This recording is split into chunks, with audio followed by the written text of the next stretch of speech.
வணக்கம். இன்றைய குட்டி கதை. ஞானி ஒருவர் தனிமையில் அமர்ந்திருந்தார்.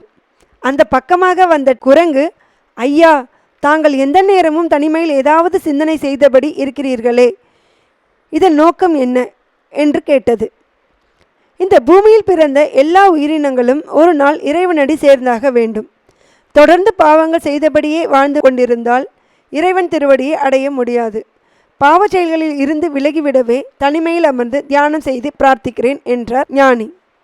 ஐயா, நானும் சீக்கிரமாக இறைவனடி சேர வேண்டும். உங்களை போன்றே தனிமையில் இறைவனை நினைத்தபடியே அமர்ந்து தியானம் செய்தால் தவறில்லையே என்றது குரங்கு. நிச்சயமாக தவறில்லை. நீ அவ்வாறு நடந்து கொண்டால் அதைவிடவும் பெரிய பாக்கியம் வேறொன்றும் இல்லை என்றார் ஞானி. உடனே குரங்கு மரத்தடிக்கு சென்றது. கண்களை மூடியபடி நீண்ட நேரம் அமர்ந்திருந்தது. அதன் மனக்கண் முன் வாழைப்பழங்கள் தோன்றின. சில வாழைப்பழங்களை சாப்பிட்டு வந்து தியானத்தில் அமர்ந்து இருக்கலாமே என எண்ணியது குரங்கு. உடனே எழுந்து வாழைத்தோட்டத்தை தேடிச் சென்றது. அது ஒரு புதிய இடமாக இருந்தது. வாழைப்பழத்தை சாப்பிட்டே தீர வேண்டும் என்ற ஆசையில் தேடி அலைந்தது குரங்கு. ஒரு திராட்சை தோட்டத்தின் அருகே வந்தது. அங்கு திராட்சை பழங்கள் கொத்து கொத்தாக தொங்கிக் கொண்டு இருந்தன. அவற்றை பார்த்த குரங்கின் நாவில் ஏச்சில் ஊறியது. வாழைப்பழம் சாப்பிடும் எண்ணத்தை விட்டு திராட்சை பழம் சாப்பிடும் முடிவுக்கு வந்தது. திராட்சை தோட்டத்துக்குள் நுழைந்த போது ஏதோ வாசனை வீசுவதை மோப்பம் பிடித்தது குரங்கு. மறுநொடி மகிழ்ச்சியில் துள்ளி குதித்தது. அதற்கு பிடித்தமான பலாப்பழ வாசனை தான் அது. உடனே திராட்சையை உண்ணும் ஆசையை விடுத்து அருகில் பலாமரம் இருக்கும் என்று தேடி அலைய ஆரம்பித்தது. அப்போது மாமரத் தோட்டத்துக்கு வந்தது.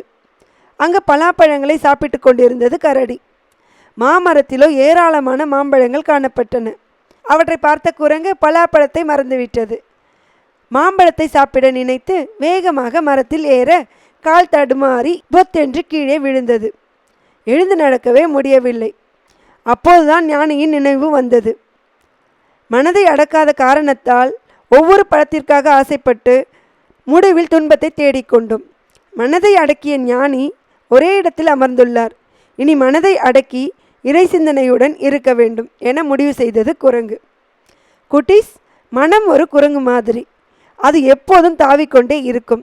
அதை நிலைப்படுத்தி உயர்ந்த லட்சியத்தை நோக்கி பயணித்தால் உன்னத நிலையை அடையலாம். சரியா? குட்டீஸ், இந்த கதையிலிருந்து சில கேள்விகள். பதில் சொல்லுங்க பார்க்கலாம். ஞானி தியானத்துக்கான காரணமா எதை சொன்னாரு? குரங்கு எங்கே உட்காந்து தியானம் பண்ணுச்சு? குரங்கு தியானம் பண்ணும்போது முதலில் தோன்றிய பழத்தோட பெயர் என்ன? இந்த கதையில் எத்தனை வகை பழங்கள் சொல்லியிருக்காங்க? அது என்னென்ன? பலாப்பழத்தை சாப்பிட்ட விலங்கோட பெயர் என்ன? குரங்கு எந்த மரத்து மேலே ஏறி கீழே விழுந்து அடிபட்டுச்சு? இந்த கதையிலிருந்து குரங்கு கற்றுக்கிட்ட பாடம் என்ன? பதில் சொல்லுங்க குட்டீஸ். கேட்டமைக்கு நன்றி. வணக்கம்.